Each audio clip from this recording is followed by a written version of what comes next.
everything that happens to us, I believe, is for, I don't want to say a reason, but we can utilize all those things. It shapes us, it breaks us, it remakes us in a way that we would never have been before then.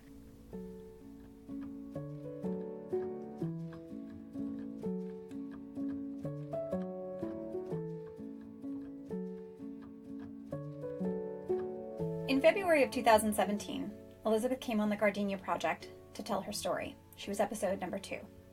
If you haven't had the chance to listen to it, then just pause this and go back and listen. It is such a powerful episode. Also, if you keep listening to this, you're going to hear a spoiler for that episode. I mean, it's not Game of Thrones worthy, but you've been warned. Okay, so the recap, to remind you, is that Elizabeth decided to hike a glacier in Bolivia in 2009. They left at midnight, and it was a really intense trip where she talks about mile-deep ravines that they could have fallen into, extreme cold, and how they were all tied together way too close so that they're pulling on each other. Early on, someone else turns back, and she stays, and then finally at about 4 a.m., she gets so sick and dizzy, and her hands are numb. She decides she needs to go back. So she tells the group guide, and they hike back down for a while, and of course she's feeling guilty, and she apologizes to him. And at some point as the sun is coming up, he decides that the rest of them should go up to the summit without her. So he unties her rope, stakes her ice pick into the ground on the side of the mountain, and her rope is so short that she can't stand up. So she's sitting on the side of the mountain in the freezing cold, and she's there for 4 hours. She didn't know at that point if she would survive. She talked in the podcast about how she lost faith and trust in people from then on, and she was trying to learn the lesson about how to stand up for herself in life. Fast forward to now. I checked in with her and asked if she wanted to do a follow-up podcast, and she said, yeah, I feel like my story is very different now than when I told it 2 years ago. What she didn't quite understand then was that fear was still crippling her life and holding her back. So today we'll hear what happens when we rewrite our own story.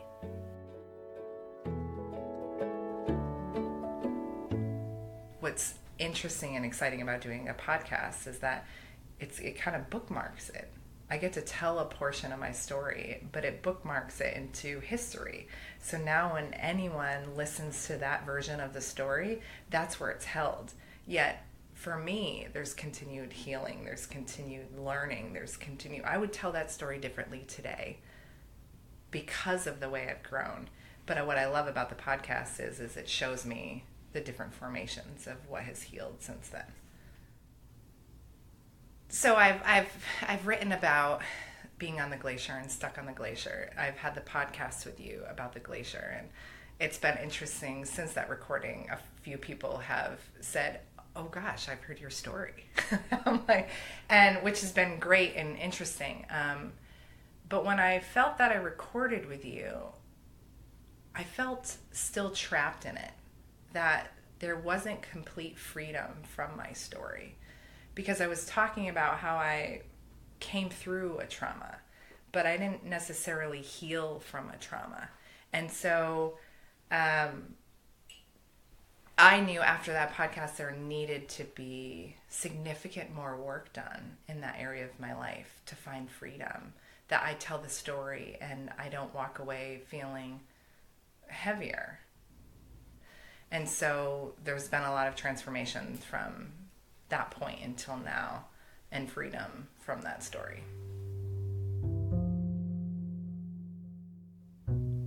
Healing anything or understanding anything or learning from anything is a continued process. It's not a destination that we get out at the house, we go in the door and we're done, right? We drove on the road, we got to the place and we're over it. Like, it's just a drive that's always happening, right? We're in the car forever. And there's stops along the way that are beautiful and wonderful, and like, we get it in a new, profound way, and we feel good. We stop for ice cream, this is great, but we're still driving.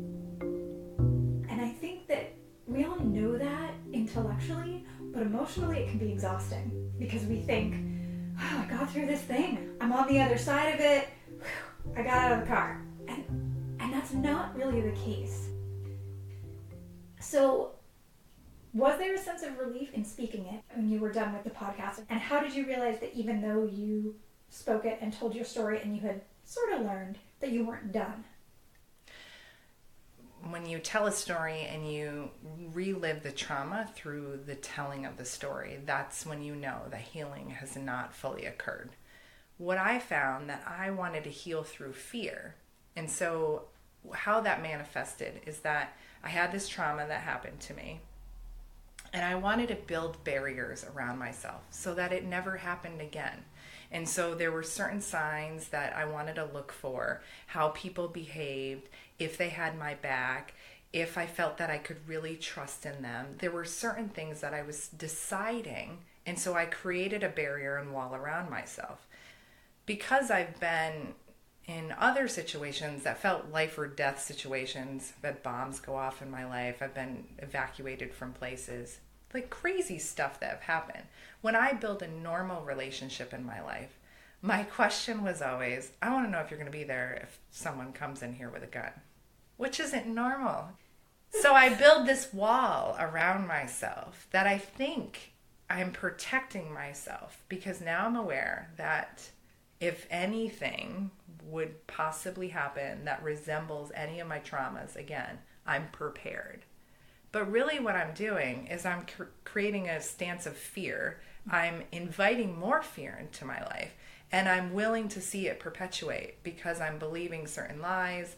I'm thinking that the only way I'm going to get through the next step in life is by being so well protected that I'm not joyful. I don't have the adventures. I'm not excited about the next step in my life because I'm perpetuating the possibility that there might be something bad to happen. You know, trauma is stored in a unique way in our brain, and so it seeps out into multiple areas in our life. Totally. So you're living in fear all the time. In a way that says, oh, I'm not, though, because I'm just being prepared. So Right. it's packaged in this other way that says, oh, I'm doing a good thing for myself in being prepared. And the reality is at some point you realize that you're living there. Right. So it's all of these lies. And there's so much that goes into fear, right? If it's not love, it's fear. It's the opposite, right? And so sometimes we look as boundaries as it's really just fear. Not that there aren't good and healthy boundaries that we need in our life, but oftentimes we say, oh, I'm creating boundaries. I'm like, no, you're just preventing yourself from ever loving or opening up or creating meaningful experiences and relationships in your life. And I think that initially, that's sort of what we have to do to feel safe and sane, right? I mean, it only makes sense that you come out from on the other side of these things with this idea of like, I have got to keep myself safe. So in telling the story, you kind of start to unravel the realization that you're still living in fear. And then what? So where do we go from there? Where do you go when you're living in this perpetual fear? And for me, it looked different because I've traveled and explored and done things. So my fear tolerance looks a bit different, I think, than others. But it did manifest in ways where I trusted people less. It would take me far longer to invest in relationships.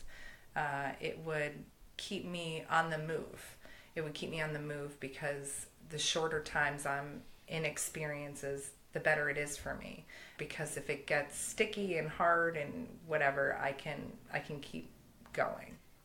So I would start seeing these patterns of behavior, or I would start seeing that there's some deeper issues that I've thought I've dealt with in therapy or in other places in my life, but I really haven't gotten to the core of what are these lies I'm believing and what does that look like for me. I think when I started realizing that there really are distinctively two options in life, you can choose love or you can choose fear, you start realizing how more often you are choosing fear. And any slight variation, your body restricts a little bit. You want to be more closed off to things. And love is expansive. It's huge and it's overwhelming. And that's when I started realizing it's oftentimes counterintuitive, because it seems to be that if it exposes you more, then you have more quote unquote to risk. But it actually frees you up and lets you release things that you've never knew that you were holding on to. So I'm in the formation of what does that look like for me and any crossroads to choose love, to give more, to realize that most of us in this world are hurting. We're all healing and hurting from something. And so our instinct is to choose fear, but if I choose love, I become more free.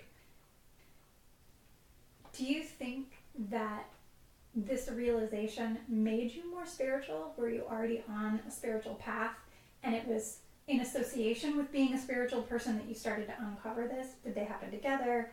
Like, how did that play out for you?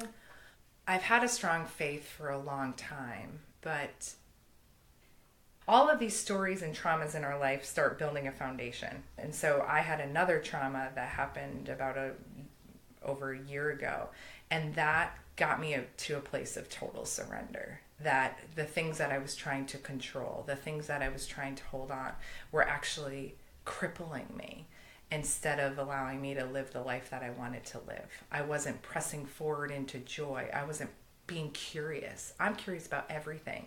And this time I was just, curiosity would hurt me in some way, the possibility of it. So I had to totally surrender. And then I started realizing that if I actually believe the faith that I believe, there's so much freedom in it. That's what it says, but that's not what I'm living.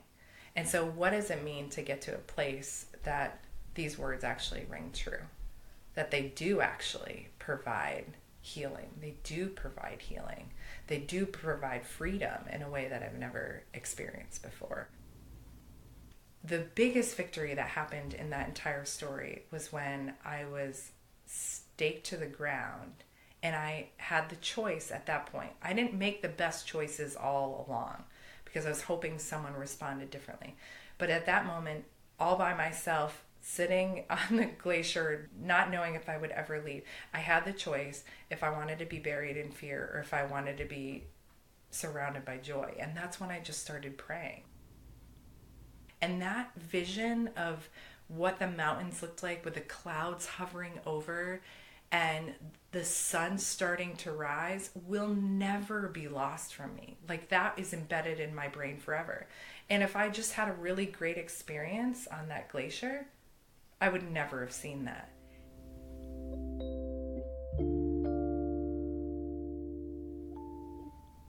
I think our stories can be healing to others if we're allowed to see that that transformation can happen, that we can, from this day forward, live to our fullest, live in love, be curious, still experience and still adventure, and not have lost the core of who we are in the process.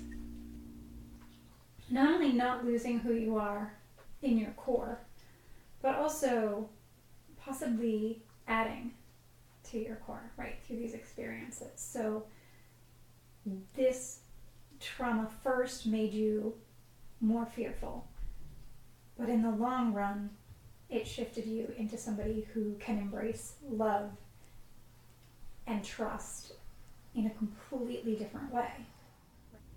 When I did the podcast and told my story, there was a little hesitancy of, this has happened to me, and it happened to me, so what's wrong with me? As if this belief that we're supposed to walk through life and it's supposed to be, if we're good people, I should just have this blissful, wonderful life. And so the fact that this happened to me, I wanted to correlate with, it must demonstrate something about my character and who I am. Even though I would never tell that to anyone else's story, I would actually advocate the exact opposite. Whatever trauma they've been through, I would say, no, this has nothing to do with you. Yes. Yet for me, it felt that it did.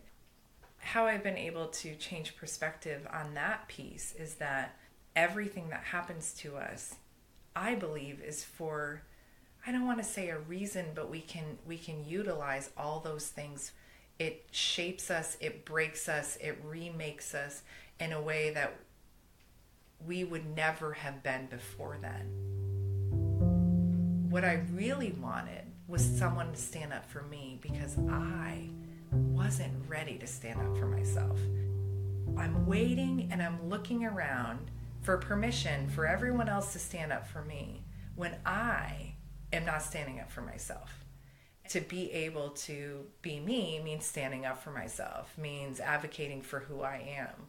And it sometimes takes some of us really dramatic and traumatic situations like this to get to a point that it's like, I should have been doing this all along. I am my only advocate.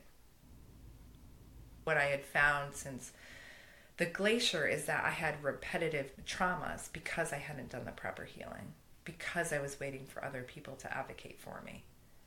And most of the time, people advocate for you if you advocate for yourself. They just do. They see what's there and what's the value. And so we're all worth advocating for ourselves. I'm feeling more joyful in life, knowing there will continue to be opposition no matter what. We can't avoid it. It's always there. It's part of life. Death is part of life. All of these things are part of life. But oppositions can be created into opportunities. And I think they become opportunities for us to grow, for others to grow around us with the way we respond to them, the way we walk through them. We become models and advocates for how we're able to heal. And we need to take time for that. We want to rush over that to seem like we're okay, and therefore miss the really transformative work that needs to be done when we sit in our brokenness a bit longer and really are able to comb through and love on the pieces of us that have happened to us, and have people in our lives and faith in our lives that speak into all of those broken pieces so that the light can restructure and shine through.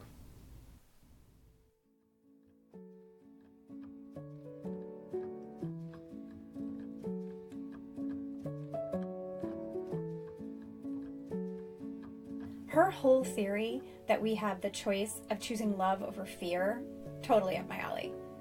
Our stories can be healing if we allow ourselves to see that transformation can happen, and we're always given the opportunity to grow in the way that we walk through life in these lessons.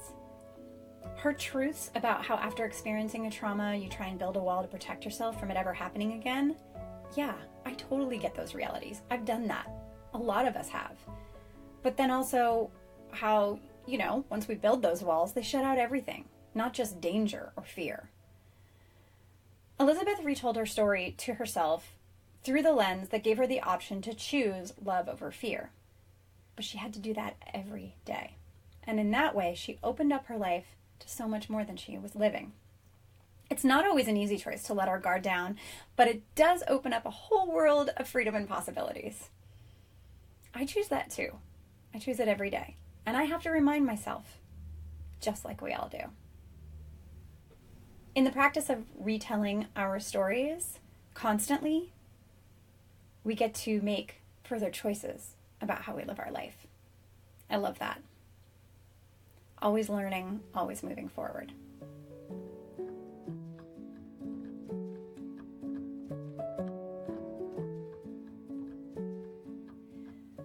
A gigantic hug of thanks goes out to Stephanie Cohn for producing this episode, and as always, the theme song thank yous go out to Keith Kenneth. Are you loving these stories? Are you glad you're listening? I see you guys. I've got more followers on the podcast. I'm getting your comments. Thank you so much. I want to remind you that this podcast is largely a labor of love. We aren't in the black yet. We thank our sponsor, Jen Moore of Modern Medicine Lady and empathicmastery.com for her support. Her sponsorship will be back in the next episode. And if you wanted to give us a gift of your support financially, we would be so grateful for that. And you can do it over on patreon.com/The Gardenia Project.